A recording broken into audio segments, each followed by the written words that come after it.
तो सबसे पहले हम लोग स्टार्ट करते हैं beta function.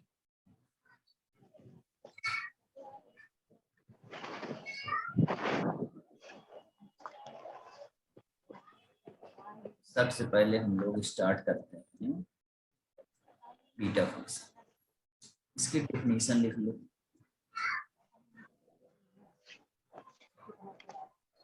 The definite integral,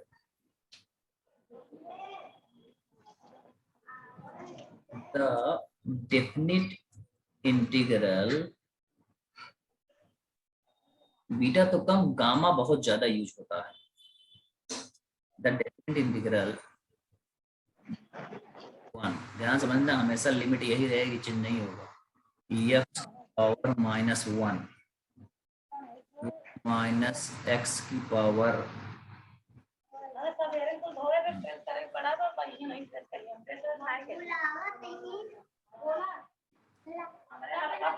Ankush Yadav, Ankush Yadav unmute हो जाओ। अंकुश यादव प्रतापगढ़, अंकुश यादव म्यूट हो जाओ। फिर दोबारा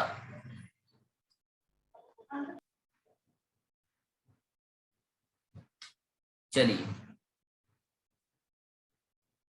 एक से गधे हैं, कितना भी समझाओ गलती करते हैं।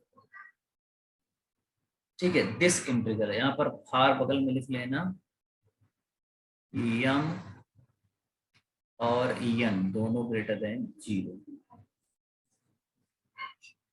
अब ध्यान समझना, दिस इंटीग्रल इज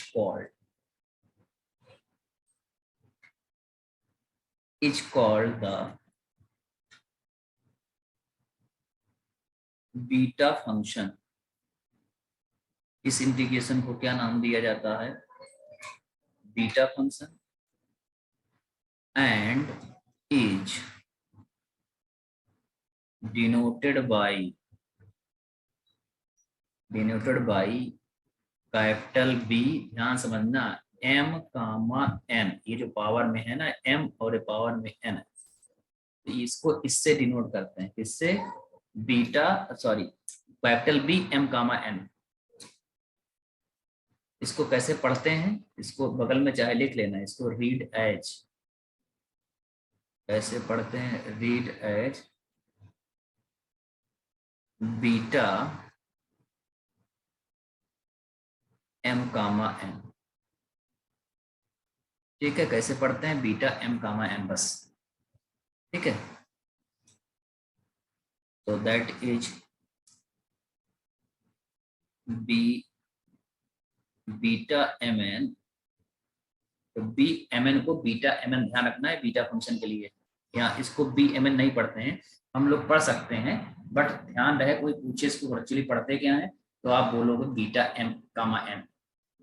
ठीक है, अब इसलिए बीटा फंक्शन ही कोड नोटेशन है, बस 0 से 1 कुल मिला के अब हमारा जो फंक्शन है ये हो चुका है, x की power N M minus one.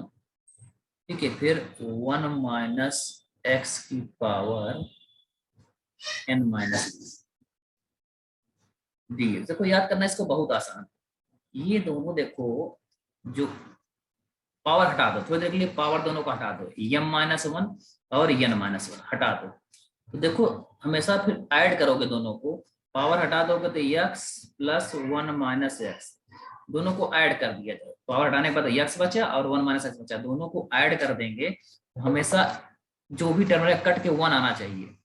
अगर 1 आ रहा है तो समझ जाओ पावर में आपका सेम है, एक में एम माइनस वन है, एक में एन माइनस वन, तो समझ जाओ ये बीटा फंक्शन ही है, और इंटीग्रेशन हमेशा 0 से 1 ही रहेगा। तब तो नई बात, पावर हटा के इतना ट्रिक समझो कि पावर हटाने के बाद दोनों को हमको जोड़ना, जोड़ने पर कट जाए, कहने का मतलब कटने की पोजीशन में 1 आए, सम उसका। अब इसी को देखो एक और तरीके से लिख सकते हैं, देखो बहुत इंपॉर्टेंट चीज लिखवाने चल रहे हैं, ध्यान समझना इसकी। अब इसी को, अब एक चीज और लिख लेना नीचे, वेयर एम और एन जो है आर एनी, ये है कौन से नंबर्स हैं, आर एनी पॉजिटिव नंबर्स, ध्यान देना, positive numbers comma integral, integral मतलब इंटीजर्स, और फ्रैक्शंस,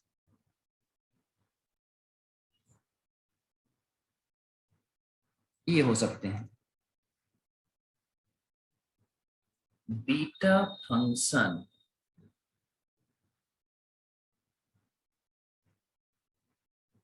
इज आल्सो कॉल्ड, क्या कहलाता है, also called the Eulerian. Actually Euler ने ही इसको खोज के निकाला था, उन्हीं के नाम से आइलरियन पड़ गया है इसका नाम। Integral of the first kind, Eulerian integral of the first kind,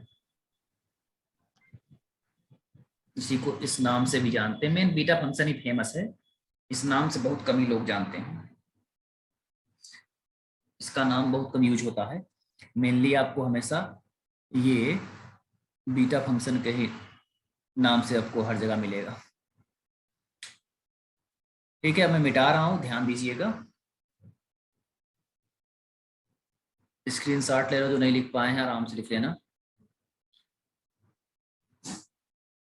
ये याद रखना, मोस्ट इम्पोर्टेंट ये है, बस ये मेन याद रखना है, इसका यूज बहुत ज़्यादा होने वाला है, इसी पे पूरा हम आगे की सारी चीज़ें इसी पे करने वाले हैं, तो ध्यान रहे, इसको दिमाग में बनाए रखिए।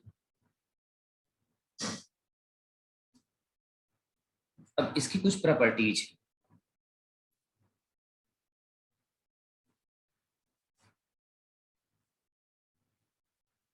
प्रॉपर्टीज ऑन या of beta functions.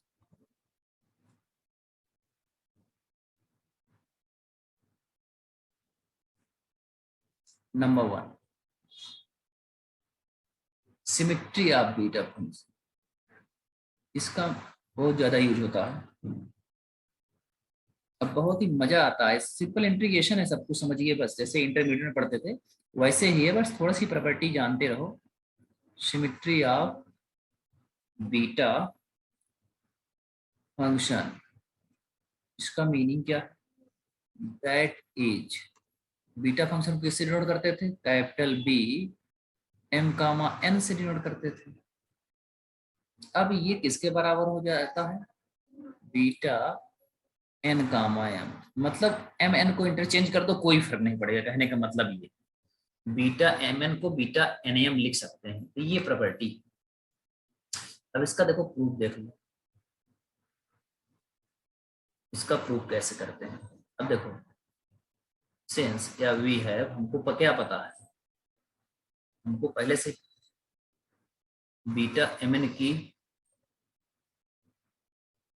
Beta function की डिफिनीशन से क्या हमको पता है, 0 to 1 एक्स की पावर m माइनस 1, फिर 1 माइनस एक्स की पावर n माइनस 1 dx, ये हमें प्रॉपर्टी पता है, किससे, प्रॉपर्टी डिफिनीशन है किसकी, बीटा फंक्शन की, ये by definition of beta function. तो यही मेन हमारा फार्मूला है बीटा फंक्शन का, by definition of beta function, बगल में लिख लेना चाहिए, नहीं सोचो कहां से आ गया। अब ध्यान दीजिएगा, इसको ध्यान समझिएगा, एक प्रॉपर्टी हम जानते हैं, इंटीग्रेशन की प्रॉपर्टी होती थी, इंटीग्रेशन 0 to a है, मान लो डेफिनेट इंटीग्रेशन की प्रॉपर्टी हम लोग पढ़ते थे इंटरमीडिएट में, 6 प्रगुण होता था, प्रॉपर्टी एक्चुअली बोलते थे इसको। तो 0 से a F A minus x कर देते थे, और ये इसी के बराबर आता था। ये प्रॉपर्टी याद है कि भूल गए, इंटीग्रेशन 0 to a है एफ एक्स डी एस का, तो याद है जो अपर लिमिट होता था a माइनस एक्स कर देते थे तब भी वही इंटीग्रेशन आता था, मतलब उसी के बराबर आता था। ये प्रॉपर्टी पता है, इसका यूज करने वाला हूँ। अपर लिमिट यहाँ पे क्या है, देखो ये a का काम कर रहा है, ठीक है ना, वन जो है ए का काम करेगा, तो सब में ए, जहां जहां यक्स है ए माइनस एक्स कर देंगे, तो यहाँ वन माइनस एक्स हो जाएगा, बाकी लिमिट लिमिट सब वही रहेगा। एक्स में क्या घटेगा, ध्यान समझना, वन, जहां जहां ए एक्चुअली यहाँ काम कर रहा है, तो वन माइनस एक्स की पावर एम माइनस वन तो पावर रहेगा। फिर ध्यान समझिएगा, वन माइनस एक्स, जहां जहां यक्स है वहीं वहीं ये लिमिट लग रही है, ध्यान रखना, power n minus one into D x. समझ पा रहे हो ना सब लोग? अब ध्यान से देखो, अब क्या होगा, देखो हमने प्रॉपर्टी लगा दी, कौन सी, ये वाली, जहां जहां x था वन माइनस एक्स कर दिया, क्योंकि जहां जहां लिमिट अपर लिमिट वाला अगर आते हो ना, देखो x में क्या करते हो, अपर लिमिट से घटा देते हैं माइनस एक्स, ठीक है। अब देखो ये वन वन कैंसिल आउट हो जाएगा, ये वन वन कैंसिल आउट हो जाएगा, माइनस से मल्टीप्लाई प्लस हो जाएगा, तो फाइनली जो आएगा 0 to 1 एक्स की पावर m माइनस वन, यहाँ देखो कट के m माइनस माइनस प्लस हो जाएगा, तो x to the power m minus one dx।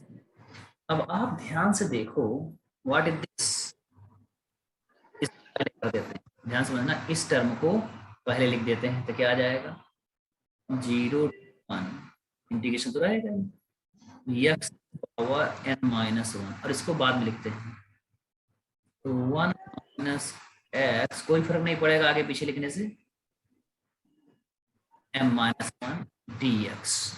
And what is this, ध्यान सोचो, जो हमारा मेन डिफिनीशन था, ध्यान से सोचिए आप, मेन डिफिनीशन हमारा बीटा फंक्शन का ये था, ये हमारा मेन डिफिनीशन है, ये हमारा मेन डिफिनीशन है। ध्यान देना, ये बंद हो जाएगा एक बार, फिर मैं दोबारा लिंक भेजूंगा, ठीक है, ध्यान रखिएगा, मैं दोबारा लिंक भेजूंगा। अब ध्यान समझिएगा बात को, यहां तक किसी को कोई डाउट हो तो पूछ लो। अब इस डिफिनीशन को ध्यान से देखो और आप इससे पकड़ो, जब m पहले n बाद में था, देखो x power m minus one था, one minus X power n minus, तो बीटा mn लिखते थे। यहाँ पर ध्यान से, पलट गया है पूरा चीजें, जहां m था वहां n आ गया, देखो जहां m था वहां n आ गया, जहां n था वहां m आ चुका है, ये देखो ध्यान से, समझ पा रहे हो? तो फाइनली इसको क्या लिख सकते हो, b मतलब बीटा, क्या लिख सकते हो, बोलो, n कामा m लिख सकते हैं। तो फाइनली हमने क्या दिखा दिया,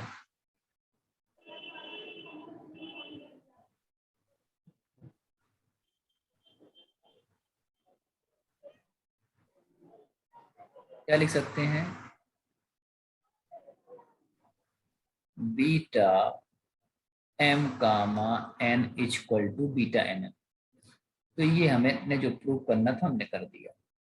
सिमेट्री का मतलब देखो पलट जा रहा है ना, जैसे a रिलेटेड टू b लिखते हो, फिर क्या लिखते हो, b related to a, implies कर जाए तो सिमेट्रिक बोलते थे ना, जब सिमेट्रिक पढ़ते थे, रिफ्लेक्सिव सिमेट्रिक ट्रांजिटिव करके हम लोग इक्विवेलेंस लेसन में पढ़ते थे ना, जैसे सिमेट्री में क्या करते थे, a रिलेटेड टू b लेके चलते थे, इंप्लाइज करके क्या मतलब क्या दिखाते थे, b रिलेटेड टू a। भूल गए? भूले नहीं सर, याद है। हाँ, क्या बोल रहा है बालक, कोई डाउट होते बोलो, यहां तक क्लियर है सबको, बोलो भाई। Yes sir. चलिए अब हम लोग आगे चलते हैं, क्वेश्चंस करते हैं अच्छे अच्छे, ठीक है।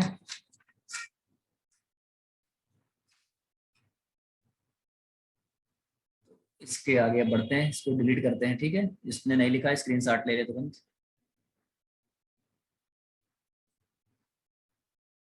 एक रिजल्ट से लिख लो, काम आएगा, यूज होगा बार बार। इसका प्रूफ आपके बुक में दिया है, चाहो तो कर सकते हो, बट प्रूफ आता नहीं एग्जाम में कभी आपके, इसलिए नहीं करा रहा हूँ, बट इसका यूज बार बार होता है।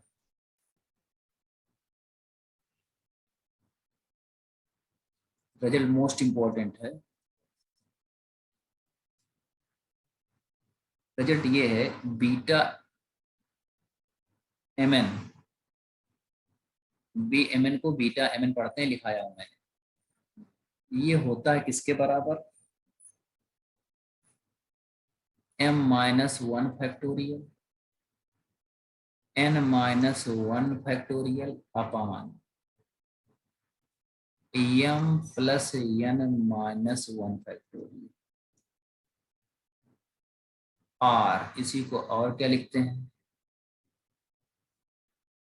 Beta M N equal to gamma m gamma n, और यहाँ पर गामा m प्लस n।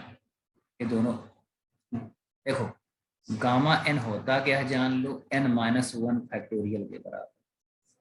जैसे 5 फैक्टोरियल है, गामा 5 है, तो ये 5 माइनस वन फैक्टोरियल का मतलब कितना हो जाएगा, 4 फैक्टोरियल। 4 फैक्टोरियल मतलब 4 इंटू 3 इंटू 2 इंटू 1, मतलब कितना, 4 3 12 2 24। ठीक है, समझ पाए गामा n का मतलब। ये ध्यान रखना, गामा n का मतलब m एक घटा के फैक्टोरियल में आ जाता है।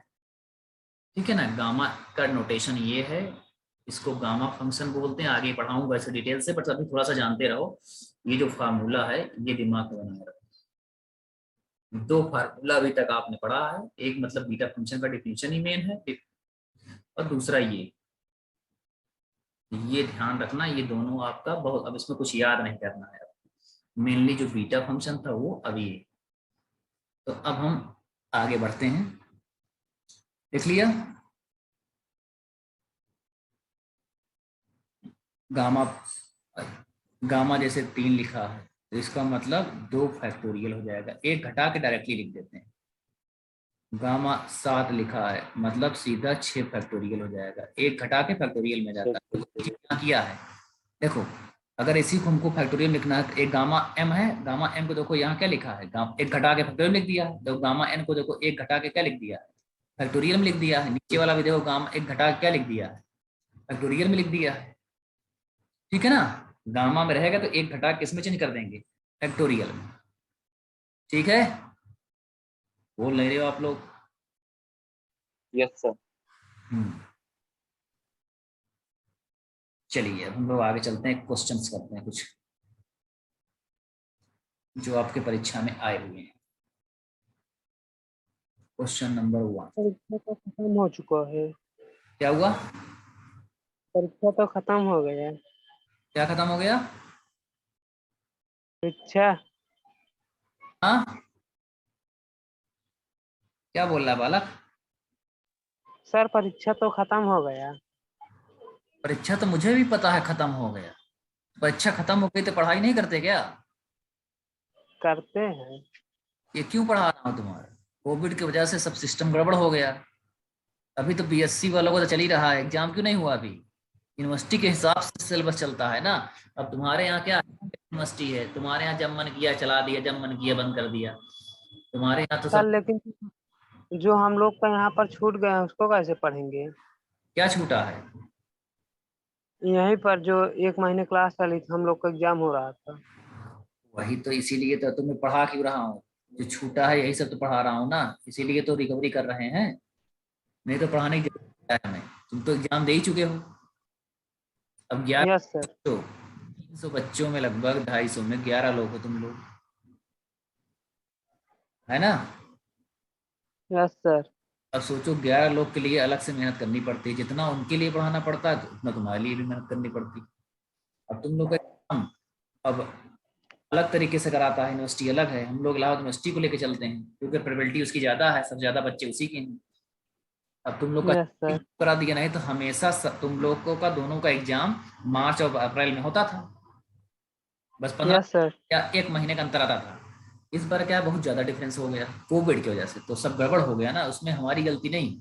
ये कोविड की वजह से सब आपका एडमिशन लेट हुआ। बट एग्जाम आपके यहाँ जल्दी करा दिया, क्यों करा देता आपके यहाँ? क्योंकि आपके यहाँ सिलेबस से मतलब नहीं है, खत्म हुआ है नहीं। यूनिवर्सिटी देखो क्यों नहीं करा रही है अभी, वो भी करा चाहती तो करा देती। यूनिवर्सिटी वाले बच्चों को भी थोड़ा ध्यान रखती है, क्योंकि वहाँ पढ़ाई होती है। अभी क्लासेस चल रहे हैं, जब तक कोर्स नहीं खत्म होगा तो कैसे एग्जाम करा देगा? बट तुम्हारे यहाँ क्या है, कोर्स खत्म हो ना हो इससे कोई मैटर नहीं, बस उनको एग्जाम फुर्सत ले लेना है बस। समझ में आई बात? Yes sir. हाँ, तो इसलिए यूनिवर्सिटी देखो अभी 1.5-2 महीना बाद कराएगी। सोचो सितंबर अगस्त सितंबर सोचो, तो अगर उस हिसाब से देखा जाए तो कोर्स खत्म होने वाला है। 5-6 लेक्चर का फर्स्ट पेपर में बचा, मतलब 5-6 घंटे बचा है, खत्म हो जाएगा मेरा।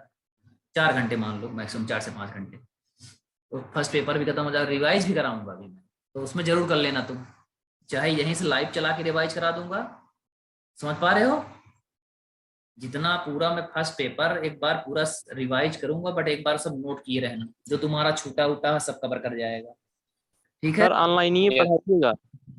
अरे देखूंगा जैसे समय बचेगा, अभी जल्दी खत्म हो जाएगा तो वहीं पढ़ा दूंगा, नहीं तो ऑनलाइन तो पढ़ा ही दूंगा। उसमें ऑनलाइन पढ़ाने में क्या दिक्कत है? 3-4 लेक्चर ले लूंगा लंबे लंबे, 3-3 घंटे का खत्म हो जाएगा। रिवाइज करने में कितना देर लगता है? बट आप एक बार पढ़ते रहना, नोट्स बनाए रहना, तब तो ना। ध्यान देना, कटने वाला दोबारा लिंक भेजूंगा, बंद होने वाला है, ठीक है। पूरा लिंक भेजूंगा, ध्यान रखना। तो फिर से रिज्वाइन। कहने का मेरा मतलब यही है, मेरा मेन फोकस, मेरा मेन उद्देश्य ये है कि आप थोड़ा सा ध्यान ये दें कि पढ़ना कैसे। पढ़ाई में हम क्यों पढ़ा रहे हैं इसको? क्योंकि मुझे पता है आज नहीं तो बीएससी के बाद इस पर फिर आओगे, और कोई पढ़ाया नहीं, अगर एक बार पढ़े नहीं रहोगे ना इसको, अपने से नहीं पढ़ पाओगे। फिर तुम्हें हो जाएगा क्या यस टेंशन। और आज तुम पढ़े, सर। आज से तुम 3 साल बाद भी उठाओगे जब नोट्स ना, तो तुमको समझ में आ जाएगा। हाँ, क्या कहना चाह रहे हो बोलो। सर इसीलिए तो कह रहे हैं। इसीलिए तो मैं भी कह रहा हूँ, इतना देर से तुमको सुनाया, कुछ सुने? जो छूटा है उसकी बात करना चाहिए ना, तो एग्जाम की क्या बात कर रहे थे? एग्जाम हो गया मेरा, ये कहते हैं हाँ सर जो छूटा है वो, ये बोल रहे हो तुम।